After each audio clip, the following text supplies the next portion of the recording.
Welcome to Soulishfemme. Soulishfemme is a channel solely dedicated for you where I help focus in prospering body, spirit, and soul. Life is a journey, and I am glad that you can be a part of mine.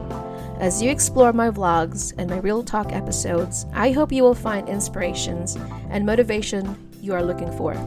Remember that life is not going to wait around for you. Therefore, live a life with intentionality and curate the life you've always dreamed of. Hi everyone, welcome back to another podcast. My name is Glenabelle Manarang. To those of you who are here for the first time, welcome to Soulishfemme Enroll Talk with me.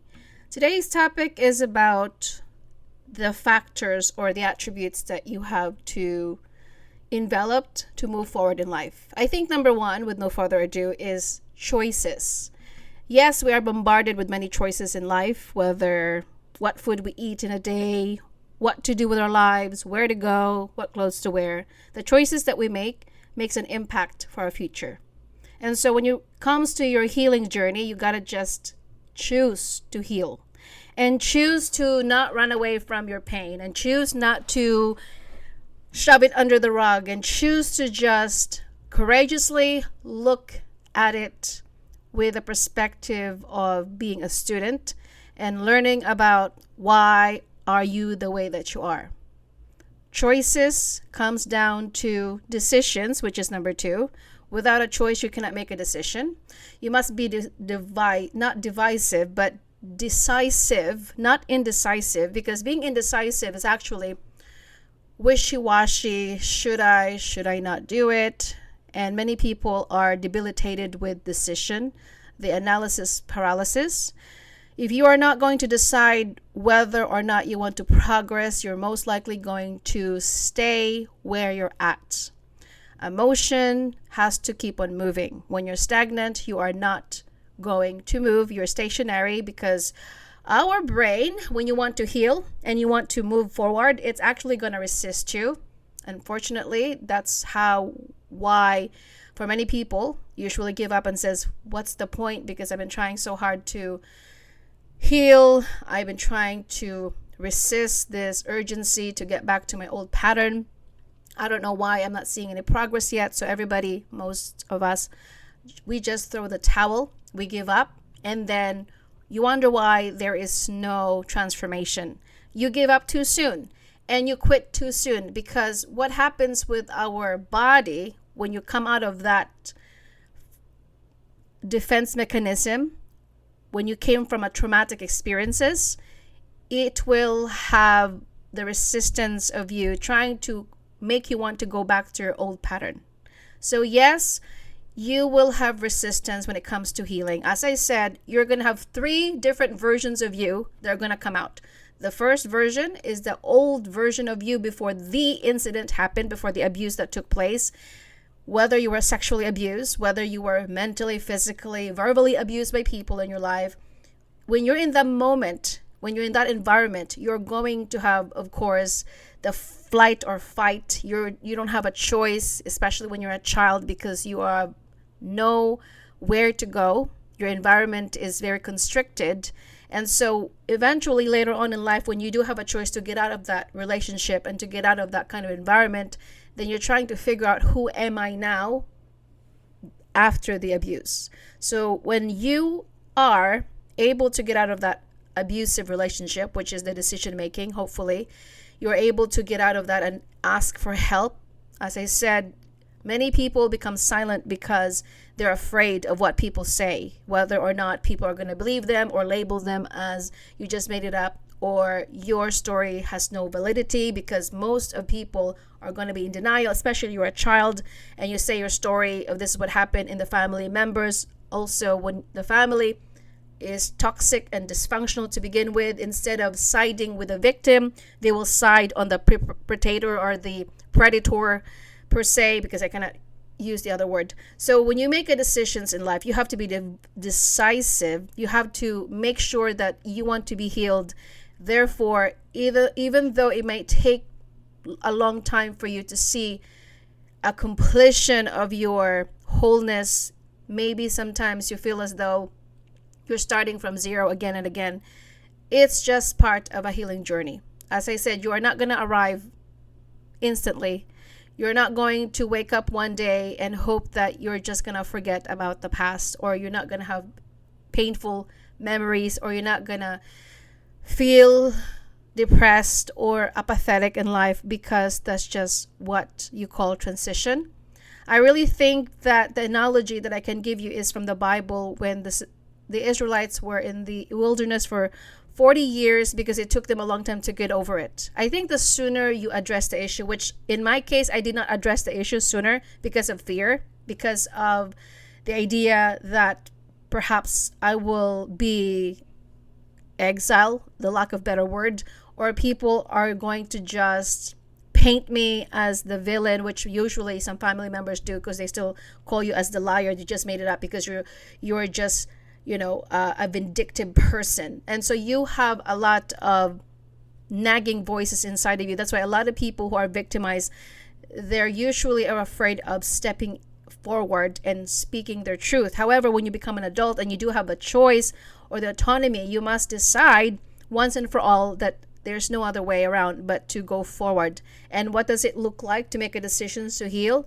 Acknowledging that you have been broken, admitting that you have been abused, not in denial, and probably seek help if necessary, because that's actually going to help you navigate of what happened to you. Because most of us that were victimized, we usually blame ourselves. We live in constant guilt, and you're going to say to yourself, maybe I brought this upon myself, maybe it was my fault. And those are lies from the pit of hell. Or the classic is, it just doesn't have, nobody should know it, it's just supposed to be between me and you. That is a manipulative tactic that usually abuser will say to their victims, and this has to be addressed. So now that you do have a choice to get out of that relationship, or to get out of that kind of abusive, destructive, toxic relationship, you make a decision to just move forward. The sooner you deal with your issue, I think the better you're going to get. You feel better about yourself, or you are going to recuperate from the distresses that took place in your life. Many of us like to hide, and that's why many people will not be able to grow, and they're going to have sorts of problem in their bodies, sorts of tension that they will carry throughout the years. It will manifest through anger issues, outbursts of wrath. It could be impatience. It could be addiction. And recently, actually just yesterday, I listened to Dr. Gabor Mate. I think I'm pronouncing his name wrong. If I am, I apologize. But he talks so much about we cannot separate the mind and the body experience, because you are not going to heal, because the body usually keeps record. And I do agree with what he says. Many people usually, they think that it's just a mental illness. It's not just a mental illness. It's actually something that your body responded because your body knows that it was violated, and your body is reacting to the abuse. And that's why many people who got out from the relationship, of abusive relationship, narcissistic, physically, mentally, verbally, and sexually abused, they will have episodes, and they will have tantrums, and they will have the kind of anger that you have no idea why they are that the way they are. Sometimes they're going to self-sabotage, because that's how they have been trying to defend themselves and survived in that kind of environment. So you cannot just treat the mind without treating the body, or without treating the nervous system. They all are integral parts, and they all integrated with each other. They work together as one. As I always like to say, you need to prosper in body, spirit, and soul. Your body is not separated from your soul. Your soul is not separated from your spirit either. These three components have to work together in order for you to feel better about yourself. I like to talk about my channel, Your Body is the temple of God. It is the vessel. When the body is being violated, because you have the temple of God inside of you, of course it's going to have the righteous indignation. You do have the right to be angry. You do have the right to feel violated, because somebody did violate your body without your volition, without your volunteer, or without your suggestion. It was something that was done to you that you actually did not ask for. It just happened that you were violated in that moment, and you couldn't do anything. You were frozen perhaps when people just start coming in and they did something to you and you have nothing to say or can't do anything about it. And maybe you still are in shock in that moment. So these are the things that people usually do not understand, that you might give medication to a patient, and just to give you a thing about my life is that people can medicate you, but it can only heal the body. That's all there is to it. It can make you feel calm down in the moment, but it's not really taking care of the root causes of your anger. It doesn't take care of what's going on between your mind and your heart. That's why in the Bible it says that you must be able to separate the soul, which is the intellect, and your heart, to guard the heart with all your might, because the heart issue will come out of it. The issues of your life will usually come out of your mouth. As I said, if you want to know what the person is been pondering about, if you want to know exactly what you're thinking about, listen to what you say and listen how you say it. Do you usually speak with too much anxiety? I think that I tend to speak too fast sometimes because it's my anxiety, or I'm being anxious because I'm trying so hard to get it over with, because I was programmed to always be quick and be fast, and you don't have the time to just breathe and pause, because I was living in the survival mode. And if you're really living in a survival mode, majority of people like to rush. They don't have to pause. They don't have the ability to be quiet because they want to always constantly entertain themselves. And when you are healing, you know when you're healing because you allow yourself to pause.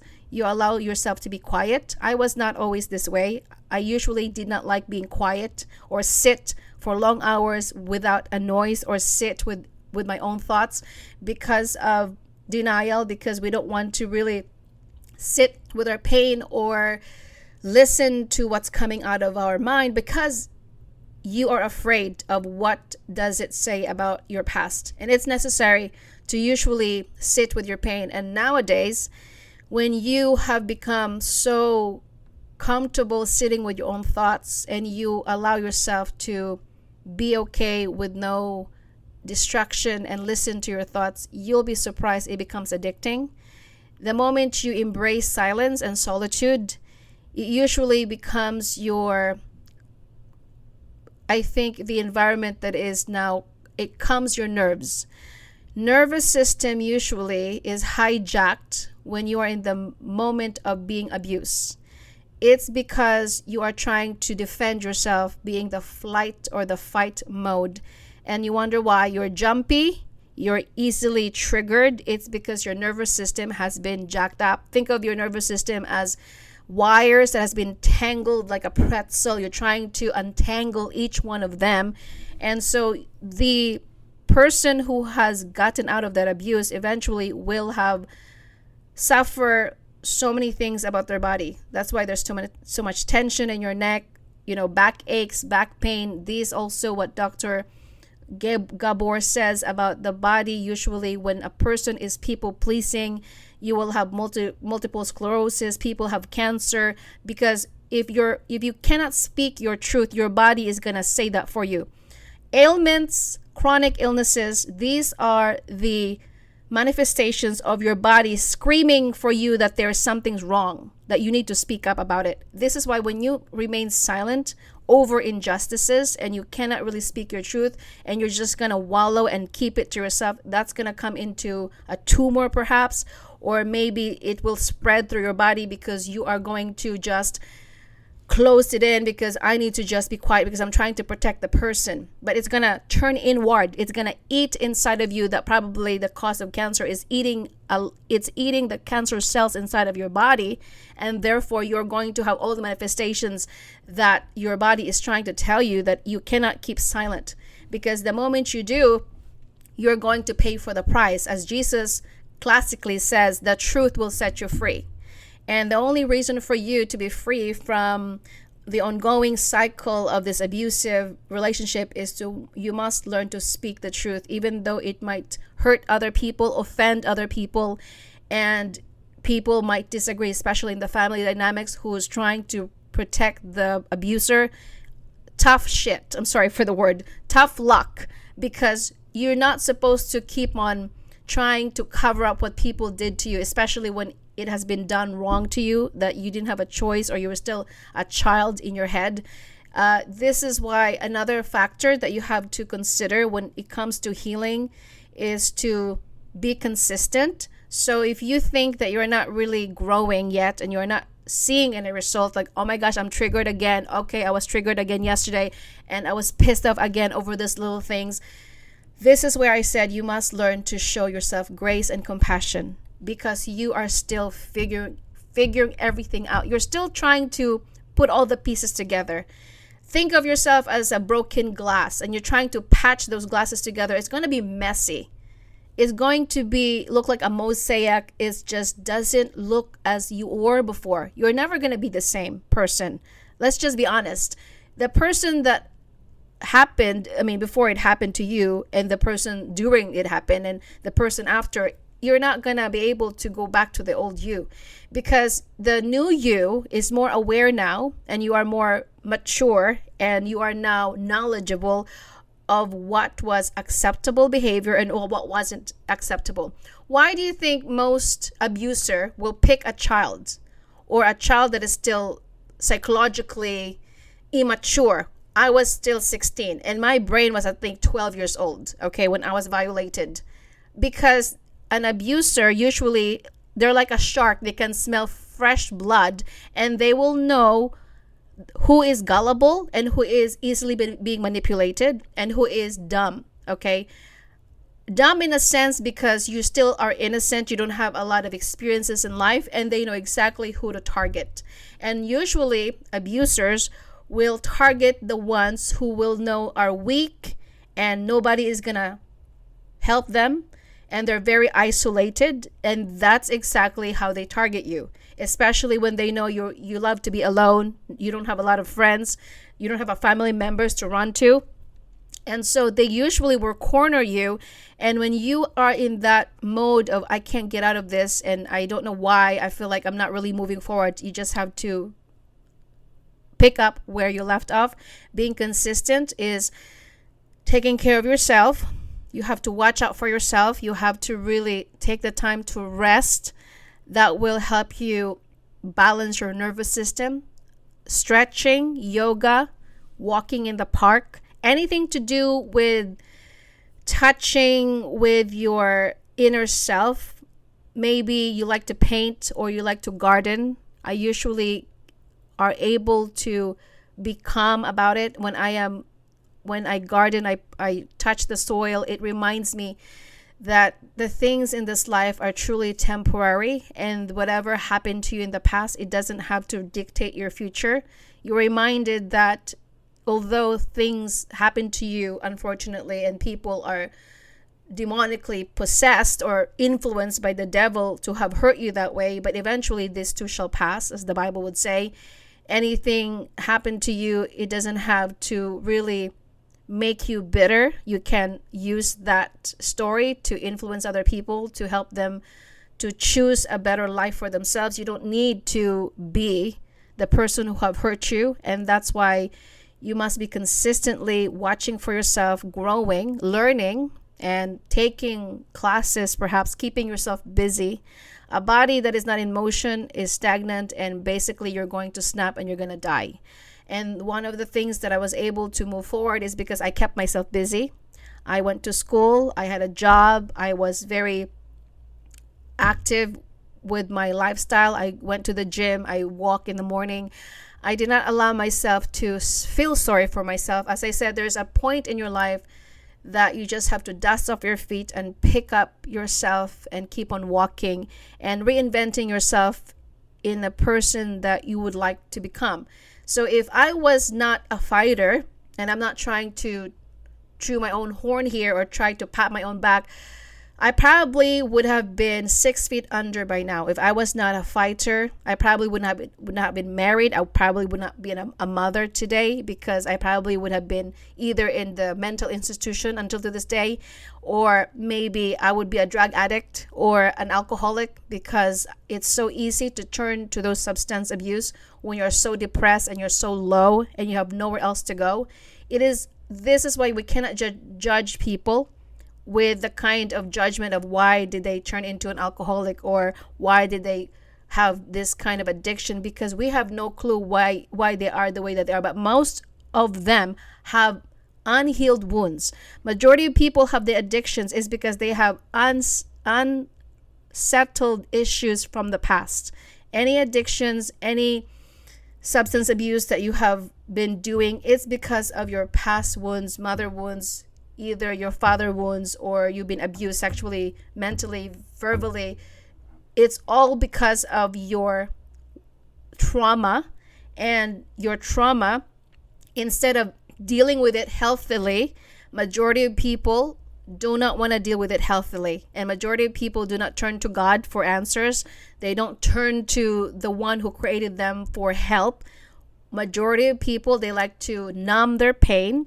They like to pretend like it's not there. So they will do the other route, which is taking drugs or alcoholism or gambling or whatever kind of addictions that you are trying to numb your pain. It's because people are afraid. It's part of our brain that we don't want to look at it because it's too uncomfortable to look at. It's too painful. And if you're just going to keep on living in denial, guess what? You're going to live miserably. And this is why many people are still sad and they don't know why. I have all this money. I'm still not really happy. I'm living in this beautiful house. I have a job, but yet I'm never content, or I'm never fulfilled with my career. Why is that? It's because it's deeper. It has a deeper level of understanding that humans cannot just be fixed merely on materialism or consumerism. You cannot just patch things up without going to the root cause of your problem. Because if you're just going to do that, it is a surface level. It is not sustainable. So might as well deal with the issue right now and be honest, truly honest. Be honest with yourself, because no one is going to do the work for you. As I always like to say, many people that looks like an adult but still childless in the head, and they're easily triggered. They're like a puppet getting pulled by the string because they're not willing to do the hard work. Healing is messy, as I always like to say. It's complicated. It is not easy. It is not for the fainted heart. But if you really want to grow and move forward, and of course you're going to have triggers, and of course people are going to piss you off, and of course your buttons are going to be pushed. It's just part of healing, and you just have to embrace that messiness part of you. And as what Jesus would say, you have to just forgive 70 times 7, even your own self. You forgive people that many times, the offenses that they have done to you, but not be fooled again. Of course, you need to have healthy boundaries. I'm not saying that you forgive people by constantly doing the same thing to you. This is exactly where healthy boundaries comes in. This is where you have to sometimes pull away from people who are constantly disrespectful of you. This is why you have to be silent in front of a fool, and you limit your energy to people who are keep on doing things in front of you. Forgiveness, as I always like to say, not necessarily mean reconciliation. You can forgive them from afar.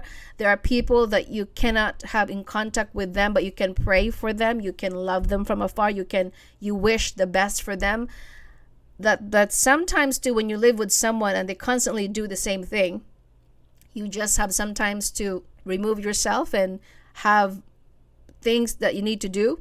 Have a hobby that you must do for yourself, especially as a woman, because when we are constantly catering to people's needs and they don't know how to respect you, and they ask something from you and you cannot really help them because they're not willing to help themselves, there's nothing you can do but to address the issue one time and second time and third time. If the person is still not willing to change, then that's the time that you just have to say to yourself, I cannot help you anymore.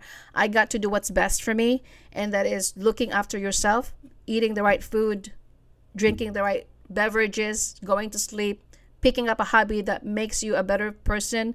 Because if you constantly are being somebody else's therapist and they're not willing to lift up their finger at that time, there's really nothing you can do. You're not somebody else's crutch. You're not going to be people's constant counselor because they don't pay you for it. And if you're still healing and the person next to you is still are not willing to be healed, it's not your job to heal people. It's really just a waste of your time and breath. You can pray about them. You can pray for them and you can ask God to give you grace. But most likely, God will always tell me, you are not your, mother's therapist. You are not your husband's therapist. You are not your brother's therapist. They must come to a point where they will say, I need to work in myself and I need to really address the bigger issues that has been dormant in my life that I've been trying to avoid. And if only people could do that, this world would be a better place to live, right? But no, not a lot of people do that actually, because much of us would rather want to hide under covers and pretend like there is no monster or there's no skeleton hiding in our closet. But that's why many people are going to perpetually be stagnant in their growth, because growth takes a lot of deliberate choices and decisions and consistency. And those are just the factors that I would like for you to think about, that healing is possible if you are willing to be courageously enough to look at it with grace and compassion.